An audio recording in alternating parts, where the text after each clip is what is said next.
கனி நில்லு. எப்போ என்ன பேசுத நீ? கொஞ்சமாவது மனுஷ தன்மையோட பேசுதியா நீ? இந்த நேரத்துல எங்க போவோம்? அது ஒரு நைட்டு தானே, என்ன ஆயிட போகுது? இருந்துட்டு போட்டோம் விடு.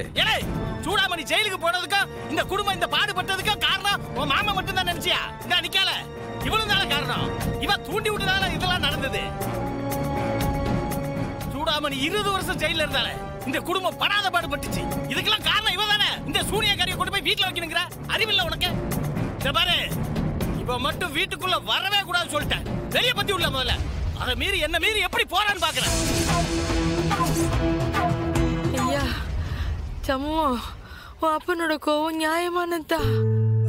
நான் செய்யாத கேடும் இல்ல, கெடுக்காத குடும்பமும் இல்ல. அம்புட்டும் தப்புதான்னு இப்பதான் ஐயா புரியுது. நடிப்பா, உன் அப்பன் சொல்றதுல தப்பே இல்ல சாமி. சம்மு, நான் அவ்வளவு நல்லவளே இல்ல. இது வீட்டுக்குள்ள நுழையிற தகுதி கூட எனக்கு இல்ல. அத்தை, நீ வேற நேரத்துல என்ன பேசிட்டு இருக்க? இந்நேரத்துல எங்க போய் தங்குவ? ஐயா வைகுண்டம், இத பாரு, என்ன மன்னிச்சிடல, நான் கேக்கல. இந்த அர்த்த ராத்திரியில நான் ஆதியத்து போய் நிக்கிறேன். நான் செஞ்ச துரோகத்தை எல்லாம் நீ மன்னிக்க வேண்டாம். இன்னைக்கு ஒரே ஒரு ராத்திரி, இன்னைக்கு மட்டும் உள்ள கூட என்னைய கூப்பிட வேண்டாம் ஐயா. இந்த திண்ணையிலேயே நான் படுத்துக்கிடுத. விடிய காலையிலேயே நான் எந்திரிச்சு மதுரைக்கே ஓடியே போயிடுறேன். இந்த திண்ணையில படுக்கிறதுக்காவது எனக்கு அனுமதி கொடு சாமி. அத்தை, நீ ஒண்ணு திண்ணையில எல்லாம் படுக்க வேணாம். உள்ள வா, நான் உனக்கு படுக்க போட்டு இடம் கொடுக்க சொல்றேன். வேண்டாம்மா, வேண்டாம் வேண்டாம். நான் இந்த குடும்பத்துக்கு செஞ்ச துரோகத்துக்கு என் மனசாட்சி என்ன கேள்வி கேட்டுட்டு தான் இருக்கு. இந்த நீலிக்கு நீர்லாம் வடிக்காத. வேண்டாத்தா, நான் உள்ள வரல. இந்த திண்ணையிலேயே கடந்து உறங்கிட்டு விடிஞ்சதும் நான் மருதைக்கு போயிடுறதா. அதுக்கு மட்டும் சரின்னு சொல்லத்தா. ஏட்டி பரணி, அவங்கதான் திண்ணையிலேயே படுத்துக்கிறேன்னு சொல்லுதாவல, அப்புறம் உனக்கு என்ன? ஏட்டி கனி, போய் பாய் தலகாணி கொண்டு வா. அப்படியே கூட போர்வையும் கொண்டு வந்துரு. சரிக்கா. சரி, இப்படியே போங்க. அத்தை, இன்னைக்கு ஒரு நாள் ராத்திரி திண்ணையில படுத்துக்கோ.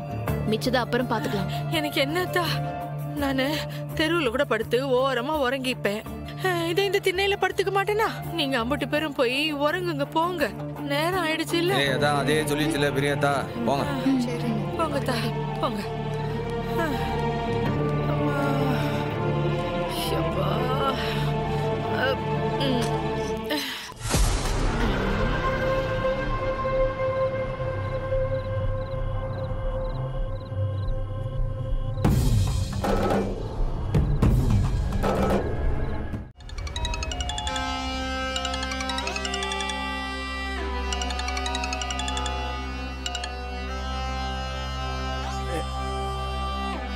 அக்கா, என்னாச்சு?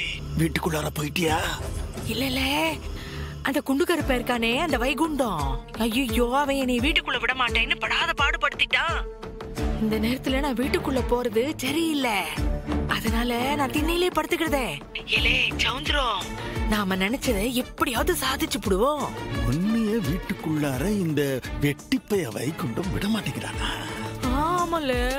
சரி அக்கா, நாளைக்கு காலையில நான் அங்க வாரேன். என்ன நடக்குதுன்னு மட்டும் நீ பாரு. செத்த போறதுக்கு இப்போதைக்கு குட்டு நைட்டு. சரி, குடு குடு.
அத்தை என்னம்மா?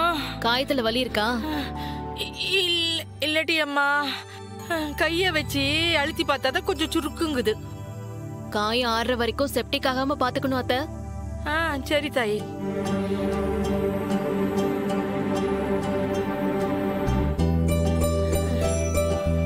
எப்பா காப்பிப்பா. பெரியாத்தா இல்ல காபி ஒண்ணுதான் கேடு. ஏய், உன்னை யார்டி காஃபி போட சொன்னா? நான் வந்து போட்டிருக்க மாட்டேனா? இப்ப உடம்பு நல்லா தம்டி இருக்கு. சின்ன சின்ன வேலையெல்லாம் செஞ்சாதான் உடம்பு குண்டாவாம இருக்கும்னு அத்தை சொல்லுச்சு. அதுதான் போட்டேன். ஏத்தா பாருங்க, நீ சொன்ன ஒத்த வார்த்தைக்காக தான் அந்த பொம்பளை ராத்திரி இங்க தங்க விட்டுருக்க. நீ பசிக்கு சாப்பாடு போடு, இல்ல கையில என்னத்தையாவது கொடு. ஆனா இந்த வீட்டுல அவ இருக்க கூடாது, ஓடி போயிடணும் சொல்லிட்டேன். மாமா விடுங்க மாமா, பாத்துக்கலாம். இப்படி வந்து கேட்டாகனா நான் வாழ தயாரா இருக்கேன். அம்புட்டுதான் சுத்தம். ஏடி வீரா, கல்யாணம் முடிஞ்ச மறுநாளே என் தம்பி சவுந்தரம் வீடேறி வந்து கட்டின புடவையோட வான்னு கூப்பிட்டான். நீ வரமாட்டேன்னு சொல்லிட்டு சரி தாலி அவுத்து கொடுன்னு கேட்டான். அதையும் நீ செய்யல. இப்ப திரும்பவும் வந்து அவன் வீடேறி வந்து திரும்பவும் பொண்ணு அனுப்பி வைங்கன்னு சொல்லணும்னு சொல்ற, அப்படித்தானே? கண்டிப்பா அவன் அப்படி செய்யற ஆளே கிடையாது. பெரியத்தா, உன் தம்பிய பத்தி அப்படிலாம் நினைச்சு கூடாத. நீ வேண்டா பாரு, அவரே வீடேறி வந்து உங்க பொண்ணை எங்க வீட்டு மருமகளா அனுப்பி வைங்கன்னு கேக்குறாரா இல்லையான்ட்டு. அது அப்படி இல்ல, அதெல்லாம் அப்படிதான் இல்ல வீரா. அண்ணன். இதெல்லாம் பத்தி நீ கவலைப்படாத. அந்த ஆள் உன்னை வந்து கூப்பிட்டா மட்டும் நீ போனா போதும். இப்ப சாப்பிடு, சாப்பிடுங்க. சரிண்ணே.